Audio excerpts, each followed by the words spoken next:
kasi yung napapabalita ngayon, ewan ko, ito na naman kasi si Ogie, Ogie Diaz. Alam naman natin, di ba, kung anong tawag kay Ogie Diaz? Di ba, ang tawag kay Ogie Diaz, siya yung parang marites ng patron ng mga naghihiwalay. Bakit? Sa kanya una nang gagaling yung mga hiwalayan eh. Kaya nga parang tinawag siyang patron ng mga, mga ano eh, ng mga naghihiwalay magjojowa eh, di ba? Kaya yun ang sinabi. Oh, ngayon may balita siya. Oh, ano tong balita niya? Nalilink ngayon si Ivana kay Albi Benitez. Mr. Mayor! Topic ka lang nung isang araw dito ah. Topic ka na naman ngayon? Ang kati mo ah. Ay, mali. Ang kati mo. Hindi pala. Mali. Ang ano mo, ang...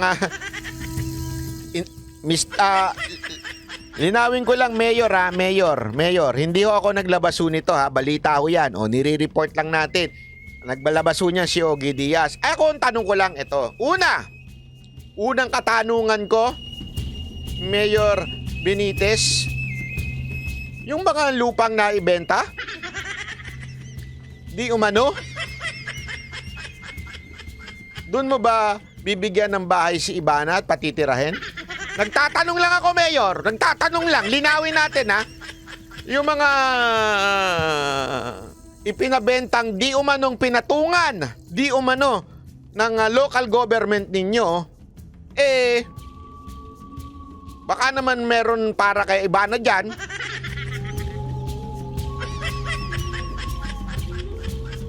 Pangalawang tanong, Mayor Benitez. May asawa kayo, di ba?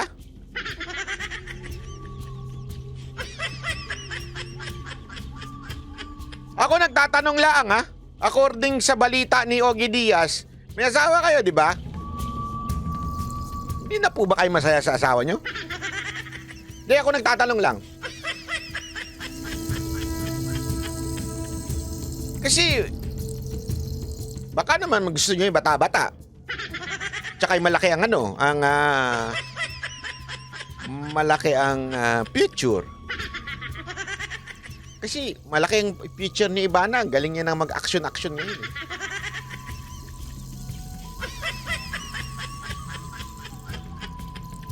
Mayor Benitez, mahilig ba kayo sa malaki ang future? Malaki kasi ang future. Uy, huwag kayong bastos. Ang bastos nyo naman. Malaki yung future ni Ivana. Si Ivana ho kasi ang ganda ng kanyang takbo ng karir. Kaya malaki ang kanyang hinaharap. Linawin lang natin. Future sa buhay, karir. Pangatlong tanong. Wala bang pwedeng, kung sakasakali na totoo itong balitang binabalita ni Ogie Diaz, ako nagtatanong lang ako sa mga abogado. Meron bang abogadong nanonood dito? Baka naman may nanonood na abogado dito. Ang isa bang mayor, hindi not particular si Benitez ang mayor ba pwede magkaroon ng kabit? Ako nagtatanong lang. Hindi ko sinasabing si mayor ito Hindi ko sinasabing si Mayor Benitez ito. Tinatanong ko lang naman sa mga abogado dyan, ng isang public servant ba, halimbawa congressman o kaya mayor, pwede ba sila magkaroon ng kabit? Ako nagtatanong lang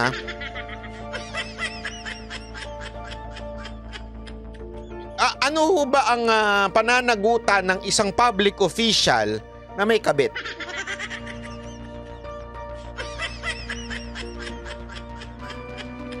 Ulitin ko wala po ako sinasabing si Mayor Albi Benitez yun.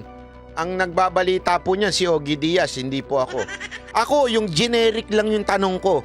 Wag ang isa bang public servant, mayor, congressman, senador, may kabit, meron bang pananagutan ito sa ating batas?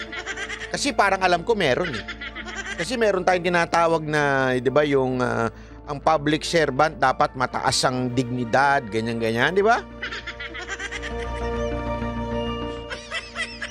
Basta hindi mahuli, boss. Anong mahuli? Mahuling nakapatong? Yan, sabi ni Diego Latigo, meron betrayal of public trust. Anong trust yan? Linawin mo kasi, Diego! Ano ba ang trust yung sinasabi mo? tiwala ng publiko. Yun, linawin mo. Hindi ka malinaw eh. Mamaya ako na naman ang mapahamak dyan eh. Chocolate.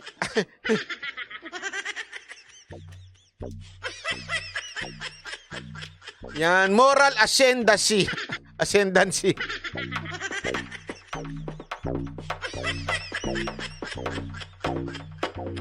Yan ang ano natin. Kasi, alam mo, concern eh. Alam mo ba kung bakit ang isang public servant ay napaka-importante na mataas ang dignidad, ang kanyang moral ascendancy. Kasi, basta, kung ano man moral yan. Di ko alam kung ascendant o descendant. Dapat mataas ang kanyang moral standard. It is because namumuno siya. Di ba? I mean, kung ikaw, halimbawa, hindi ko sinasabing si Mayor Benitez to, hindi ko sinasabi Kung halimbawa, ikaw, marami kang kabit. Halimbawa lang, marami kang bet ka dyan. Saan mo kukunin yung pera para tustusan ang mga bet ka mo?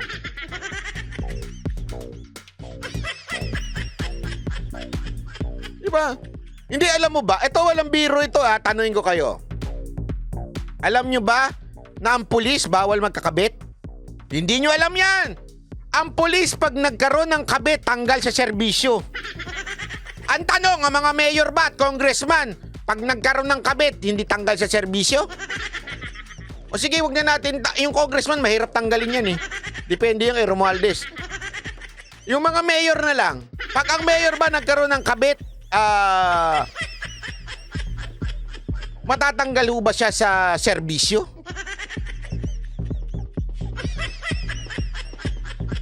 Paano din boss yung suki sa KTV na lagi dumadaan sa likod?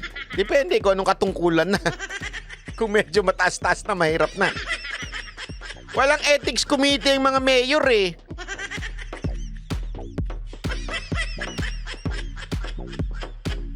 Ay nako. Anyway, ano ang ating tinatanong lang dito. Ako, hindi ako naniniwala. Hindi ako naniniwala na si Mayor Benitez ganyan. Hindi ako naniniwala.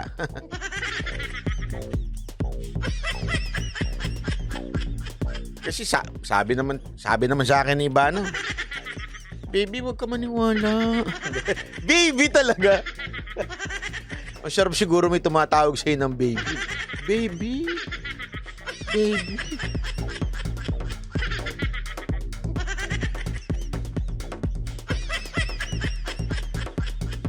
Buti na lang ako celibacy, no?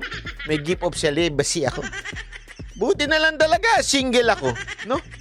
Yan ang advantage ng single, eh. Banji Belingon, maraming salamat. Hindi ka malilik, eh. Ay, may malilink. Malilik to. Kahit sino kasama mo, di ba? Ay, baby, kalma. Yun. Actually, sabi sa akin yan, ni Ivana. Oh, kumanta siya, sabi niya. Oh, kalma. Baby, kalma. Huwag mo naman akong bigyan ng dahilan para tabihan ka. Kalma. Ayun. Baby, kalma pala.